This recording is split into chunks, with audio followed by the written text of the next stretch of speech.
1934 میں 1934 میں اسرائیل کی فلسطین میں مملکت قائم ہو چکی تھی، لیکن اس نے اس میں یہ بات واضح کی مفتی امین حسینی اور ان کے انقلابات وغیرہ کی وجہ سے یہ کیا کہتے ہیں مملکت 1934 میں قائم نہیں ہو سکی۔ اس کے علاوہ بھی اس نے بہت ساری چیزوں کا خلاصہ کیا تھا جس سے عرب و عجم ناواقف تھے۔ آرتھر جیمز بالفور یہ برطانیہ جو آپ نے یہاں دیکھا اس کا وزیر خارجہ ہے، فارن منسٹر برطانیہ کا۔ اس نے یہودیوں کے لیے بہت کام کیا، یہودیوں کی بہت مدد کی۔ اس نے ایک عہد نامہ جاری کیا تھا، عہد نامہ بالفور کے نام سے۔ اس نے اس میں یہ لکھا تھا کہ فلسطین کو اب یہودیوں کے لیے دینا ہوگا، اور اس عہد نامے کو 1920 میں عبوری حکومت کے دستور میں بھی شامل کیا گیا تھا۔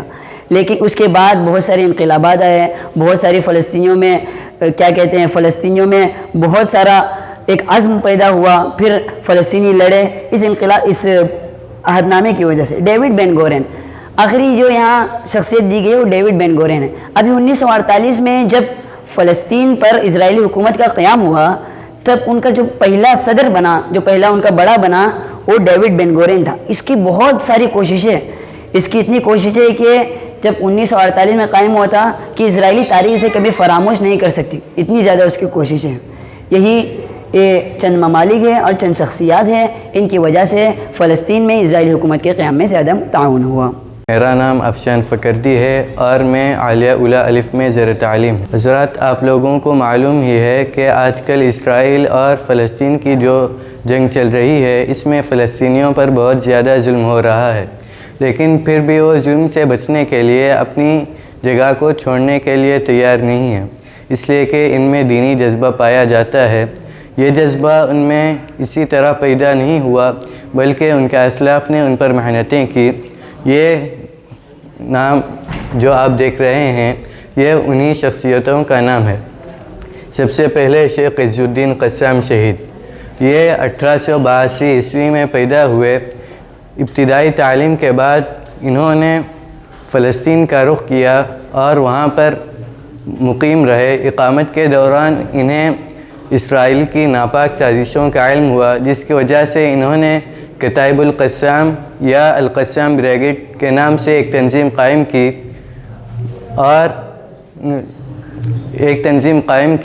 آج بھی وہ تنظیم قائم ہے، لیکن پھر 1935 عیسوی میں ان کو شہید کیا گیا۔ اس کے بعد شیخ عبدالقادر حسینی شہید، انہوں نے بھی تعلیم کے بعد ایک تنظیم قائم کی، اسرائیل کے خلاف ایک تنظیم قائم کی، لیکن اس تنظیم نے ان کا ساتھ چھوڑ دیا۔ آخر 1948 عیسوی میں ان کو شہید کیا گیا۔ اس کے بعد مفتی فلسطین شیخ امین حسینی، انہوں نے دینی تعلیم حاصل کی، اس کے بعد ملٹری کالج میں داخلہ لیا اور فراغت کے بعد انہوں نے بہت سے ملٹری اڈوں پر نمایاں کردار انجام دیے۔ 1918 عیسوی میں ایک تنظیم قائم کی گئی جس کے یہ صدر منتخب ہوئے۔ اس کے بعد پھر 1936 عیسوی میں ایک اور تنظیم قائم کی گئی، اسی کے بھی یہی صدر ہوئے۔ ظاہر سی بات ہے کہ دونوں مرتبہ ان کا صدر ہونا ان کی قابلیت کے بارے میں بتاتا ہے، لیکن پھر 1974 عیسوی میں ان کا اجل آ گیا اور انہوں نے وفات پائی۔ اس کے بعد شیخ احمد یاسین شہید، یہ 1935 عیسوی میں پیدا ہوئے۔ 13 سال کی عمر میں معمول کی ورزش کے دوران یہ ایک پتھر سے گر گئے، جس کی وجہ سے ان کے گردن کے نیچے کا پورا حصہ فالج ہو گیا، لیکن انہوں نے اس پر بہت زیادہ صبر کیا۔ 1966 عیسوی میں انہوں نے اسرائیل کے خلاف ایک تقریر کی جس کی وجہ سے ان کو گرفتار کیا گیا۔ پھر 1987 عیسوی میں انہوں نے حماس قائم کیا، وہی حماس جو آج بہت مشہور ہے، اور اسی نے 7 اکتوبر میں حملہ کیا تھا۔ لیکن پھر 2004 عیسوی میں فجر کی نماز پڑھ کر یہ آ رہے تھے، اپنے گھر تشریف لے جا رہے تھے، اسی وقت ان پر بم گرا کر ان کو شہید کیا گیا۔ شیخ احمد یاسین شہید کے بعد ڈاکٹر عبدالعزیز رنتیسی شہید حماس کے سربراہ ہوئے، لیکن 25 دن کے بعد ان پر بھی میزائل گرا کر ان کو شہید کیا گیا۔ اس کے بعد موسیٰ محمد ابو مرزوق، یہ اصل میں جارڈان کے رہنے والے ہیں، لیکن فلسطین کے لیے بہت زیادہ کوششیں کر رہے ہیں اور یہ گرفتار بھی بہت مرتبہ ہوئے ہیں، ابھی باحیات ہیں۔ اس کے بعد خالد مشعل، جب حماس قائم ہوا تو یہ اس کے اولین سربراہ میں سے تھے، اس کے اولین قائدین میں سے تھے۔ یہ 1965 عیسوی میں پیدا ہوئے اور ابھی باحیات ہیں۔ اس کے بعد اسماعیل عبدالسلام احمد ہانیہ، یہ حماس کے سابق وزیر اعظم ہیں اور ابھی باحیات ہیں۔ اس کے بعد یحییٰ سنور، یہ 1962 عیسوی میں پیدا ہوئے اور انہوں نے یہ حماس کے ابھی سربراہ ہیں اور ان کے لیے کام کر رہے ہیں، یہ ابھی زندہ ہیں۔ اس کے بعد محمد الزیف، یہ 1965 عیسوی میں پیدا ہوئے، ابھی 7 اکتوبر میں جو حملہ ہوا تھا یہ اس وقت اس کے سربراہ تھے، اس کے کمانڈر تھے۔ اس کے بعد ابو عبیدہ، آج کل جو آپ ایک شخص کو دیکھ رہے ہیں جو سر پر جو منہ پر ماسک باندھ کر اسرائیل سے بات کر رہا ہے، یہ وہی ابو عبیدہ ہیں اور یہ فلسطین حماس کے ترجمان ہیں۔ میرا نام شاہد احمد ہے اور میں پنجم عربی دال میں پڑھتا ہوں۔ اب میں آپ کو غزہ کے بارے میں بتانے والا ہوں کہ غزہ پر کس طرح کی تکلیفیں آئی ہے اور ان پر کس طرح کا ظلم ہوا ہے اور ان کے بچوں اور ان کے عورتوں اور ان کے بوڑھوں پر کیسے کیسے میزائلوں کو برسایا گیا ہے۔ اب میں ان کی تعداد اور ان کو اوپن جیل کیوں کہا جاتا ہے میں آپ کو بتانے والا ہوں۔ غزہ، نمبر 1، غزہ پٹی فلسطین کے مغرب میں واقع ایک خطہ ہے، یعنی ایک چھوٹا سا گاؤں ہے۔ نمبر 2، غزہ پٹی کی کل رقبہ یعنی 365 اسکوائر کلومیٹر تک ہے۔ یہ جو پورا ہے 365 اسکوائر کلومیٹر تک ہے۔ نمبر 3، غزہ پٹی پر حماس کی حکومت ہے، جیسا کہ آپ ادھر سنے ہیں۔ نمبر 4، غزہ پٹی کی کل آبادی تقریباً 23 لاکھ تک ہے، اس کی کل آبادی 23 لاکھ ہے۔ نمبر 5، 2007 سے اسرائیل نے غزہ پٹی کا محاصرہ کیا ہے، یعنی اپنے اندر قبضہ کر لیا ہے۔ اور آخری بات، غزہ پٹی کو دنیا کا سب سے بڑا اوپن جیل اس لیے کہا جاتا ہے کہ اس کے تینوں طرف لمبی لمبی دیواریں قائم کی گئی ہے، جیسا کہ آپ ادھر سے دیکھ سکتے ہیں کتنی لمبی لمبی دیواریں قائم کی گئی ہے، اور یہ دیواریں 65 اسکوائر کلومیٹر تک پھیلی ہوئی ہیں، اور اس کے ایک طرف بحر متوسط ہے یعنی سمندر ہے۔ میرا نام محمد سعدان کریمی ہے، متعلم عالیہ اولا ابا۔ اسرائیل نے غزہ پر جو حملہ کیا اس حملے میں کتنے فلسطینی شہید ہوئے، کتنے زخمی ہوئے، یہ اس کی تعداد پر مشتمل بینر ہے۔ 27 دسمبر 2008 عیسوی کو اسرائیل نے غزہ پر جو حملہ کیا وہ حملہ 21 دنوں تک جاری رہا، جس حملے میں کل 10 لاکھ کلو گرام بارود غزہ پر گرائے گئے۔ اس حملے میں 1436 فلسطینی شہید ہوئے، جس میں 410 بچے شامل ہیں۔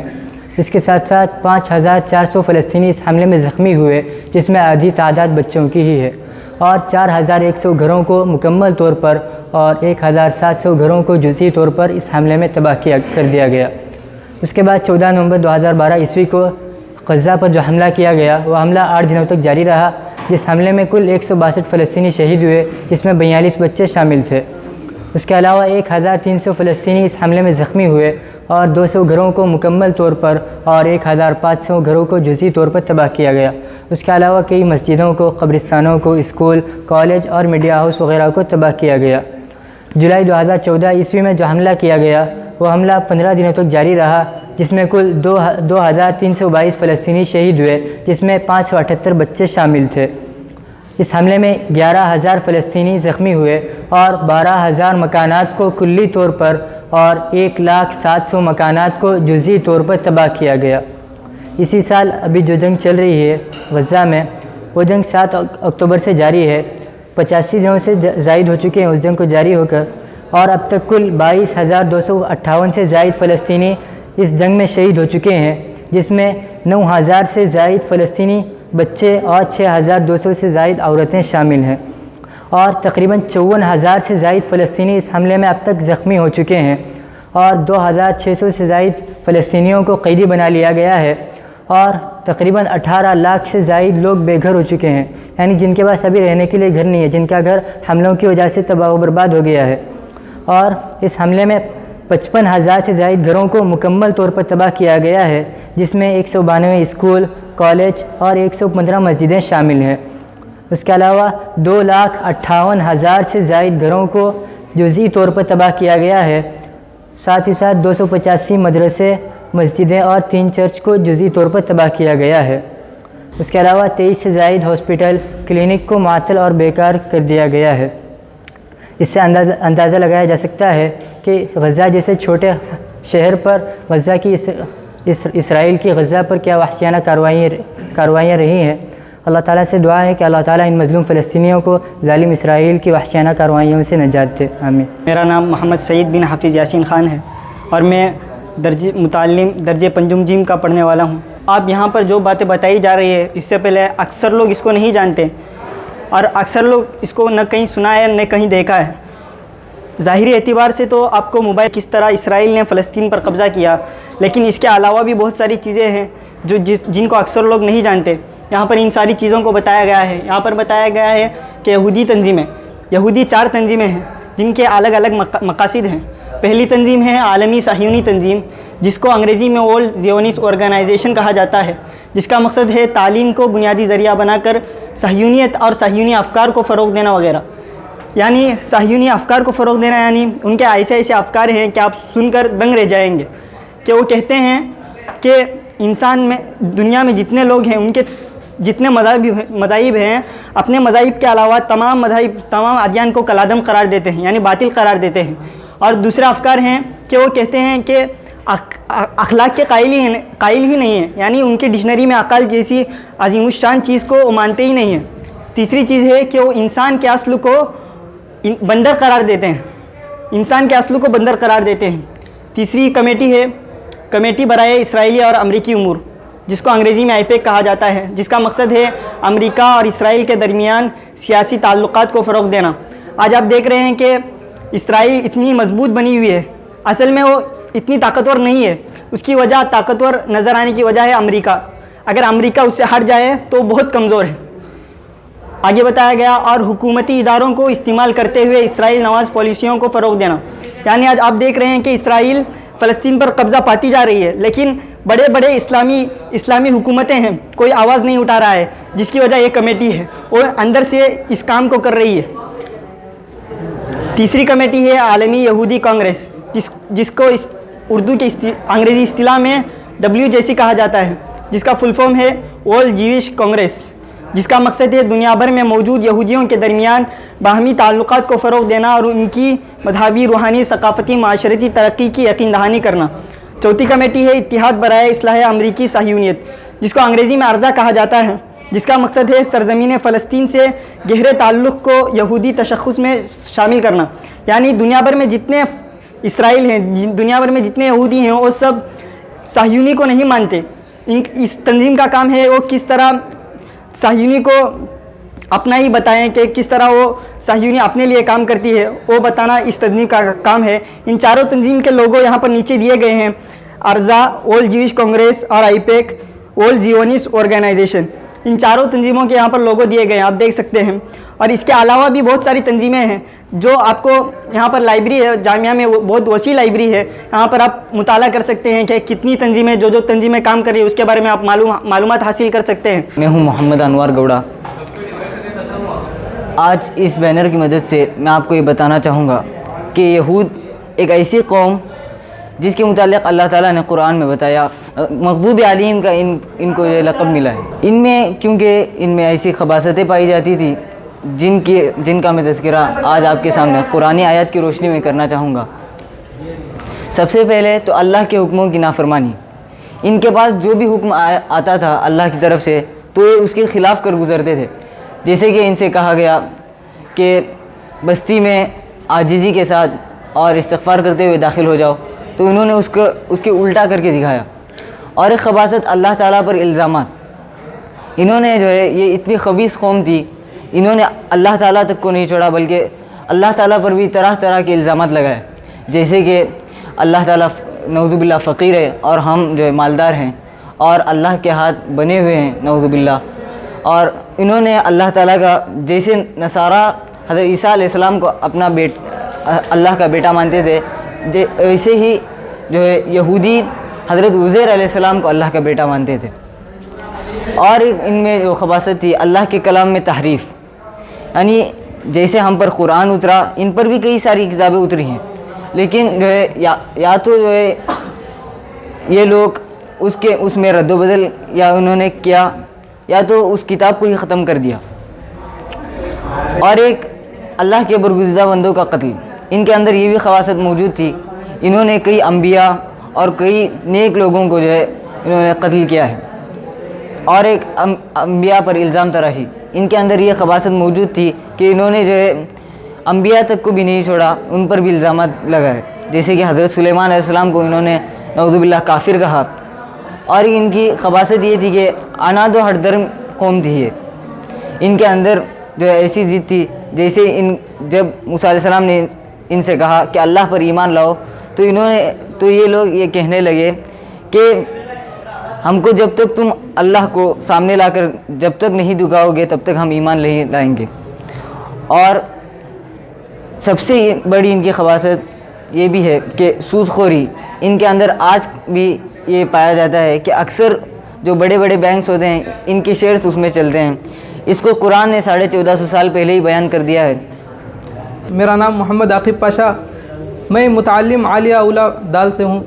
مسئلہ فلسطین اور ہماری ذمہ داریاں، آپ نے فلسطین کے متعلق بہت ساری معلومات حاصل کی، اس کے بعد ہمارے اوپر چند ذمہ داریاں لاحق ہوتی ہے جو یہاں دی گئی ہے۔ ان میں سب سے پہلی ذمہ داری دعا ہے۔ دعا مومن کا ہتھیار ہے۔ مسئلہ فلسطین کے سلسلے میں امت مسلمہ کی سب سے بڑی ذمہ داری یہ ہے کہ وہ الحاح و زاری سے خوب دعائیں کرے۔ دعا اللہ کی طرف سے بندے کو ایک بہت بڑا انعام ہے، تو بندے کو چاہیے کہ وہ جب بھی کوئی مشکل میں ہو تو اللہ سے مدد مانگے۔ تو آج جب فلسطین پر ظلم ہو رہا ہے تو ہمیں چاہیے کہ فلسطین کے لیے دعا کرے۔ دوسری جو ذمہ داری ہے وہ مسئلہ فلسطین سے امت کا ایک بڑا طبقہ ناواقف ہے، ان لوگوں کو اس کی اہمیت سے واقف کرانے کی ہر ممکن کوشش کریں، خصوصاً مدارس، اسکولوں اور کالجوں میں طلباء کے مابین مسئلہ فلسطین کے سلسلے میں پروگرامات رکھے جائیں۔ آج لوگ صرف ناواقف ہی نہیں بلکہ غلط علم سے واقف ہو رہے ہیں، میڈیا کے ذریعے لوگوں کا ذہن بنایا گیا ہے، اور خاص کر آج کی جو نئی جنریشن ہے ان کا ذہن بنایا گیا ہے کہ مسئلہ جو فلسطین ہے وہ ہمارا مسئلہ نہیں ہے۔ تو ہماری ذمہ داری یہ ہے کہ تاریخ کا مکمل طور پر مطالعہ کریں اور مدارس میں اور اسکولوں میں ہم پروگرامات رکھیں اور اس کے ذریعے لوگوں اور بچوں کے درمیان مسئلہ فلسطین کے بارے میں بیداری پیدا کریں۔ اس کے بعد جو ذمہ داری ہے وہ غیر مسلم دانشوران اور تعلیم یافتہ طبقے کے سامنے یہودیوں کے خطرناک عزائم کو ڈائلاگ، ڈراموں اور دیگر مؤثر طریقوں سے تشت ازمام کرے۔ آج کا جو غیر مسلم تعلیم یافتہ طبقہ ہے وہ صرف اس بات پر کہ مسلمانوں کے ساتھ دشمنی کا اظہار کرنا ہے، اس بات پر وہ یہودیوں کی سپورٹ کر رہا ہے۔ تو ہمارے اوپر ذمہ داری یہ ہے کہ ہم ان کی یہودیوں کے عزائم کو ظاہر کریں۔ یہودی ایک ایسی قوم ہے کہ وہ اپنے علاوہ دوسری کسی قوم کو انسانیت کا حقدار نہیں سمجھتی۔ خاص طور پر غیر مسلموں کے متعلق ان کے یہ عزائم ہے کہ اگر غیر مسلم کہیں گر کر مر بھی رہا ہو تو اسے بچانا گناہ ہے۔ تو ان سب باتوں کو ڈائلاگ، ڈراموں کے ذریعے لوگوں کے سامنے لانا یہ ہماری ذمہ داری ہے۔ اس کے بعد جو ذمہ داری ہوتی ہے وہ اسرائیل اور ان ممالک کی مصنوعات کا ہمیشہ کے لیے بائیکاٹ کریں جو اسرائیل کو سہارا دیتے ہیں۔ یاد رہے کہ بائیکاٹ کے ذریعے ان پر زبردست معاشی دباؤ بنایا جا سکتا ہے۔ جتنے بھی اسرائیلی مصنوعات ہیں جو آگے آپ کو بتائے جائیں گے تو جتنا ہو سکے اس کا بائیکاٹ کریں۔ یہ نہ سوچیں کہ میرے ایک کے کرنے سے کیا ہوگا بلکہ یہ سوچیں کہ میں کیا کر سکتا ہوں، اس لیے کہ جتنا بھی اب تک بائیکاٹ کیا گیا ہے اسرائیل کا اتنا نقصان ہوا ہے، وہ اپنے نقصان کو ظاہر نہیں کرتا تاکہ اس کا امیج باقی رہے۔ اگر اس کا نقصان ہمارے سامنے آ جائے تو آج ہی ہم یہ فیصلہ کر لیں کہ اسرائیل کب کا ہار چکا ہے۔ اس لیے ہمیں چاہیے کہ تمام جتنے بھی اسرائیلی مصنوعات ہیں ان کا بالکل بائیکاٹ کریں۔ اس کے بعد جو ذمہ داری ہے وہ علاقائی حکومتوں کے کارندوں کو بھی مسئلہ فلسطین اور اسرائیلی مظالم سے واقف کرایا جائے اور ان کے ذریعے اسرائیل کے خلاف حکومتی دباؤ بنانے کی کوشش کی جائے۔ ہم اپنے اپنے علاقے کے جو حکومتی کارندوں ہیں سوشل میڈیا کے ذریعے یا بائیکاٹ کے ذریعے یا جو بھی آپ سے ہو سکے یہ پیغام پہنچایا جائے کہ آج جب فلسطین پر ظلم ہو رہا ہے تو انہیں چاہیے کہ فلسطین کا سپورٹ کرے اور اسرائیل کے خلاف کھڑے ہوں. اور اس کے بعد جو آخری ذمہ داری ہے وہ اس کے علاوہ فلسطین کی مدد کے جو بھی ممکنہ طریقے ہو سکتے ہیں اسے ضرور اپنایا جائے. امید ہے کہ جو بھی آپ کو ذمہ داریاں دی گئی ہے اس کے اوپر عمل کریں گے. میں ہوں عبد الملک ششم مربی جم. جیسا کہ آپ حضرات کو بتایا گیا کہ اسرائیلی مصنوعات یعنی اسرائیلی پروڈکٹ کا بائیکاٹ کرنا چاہیے، تو یہاں پر بتایا گیا ہے کہ کون سی چیزیں اسرائیل کے ہیں اور کون سی چیزیں اسرائیل کی نہیں ہیں.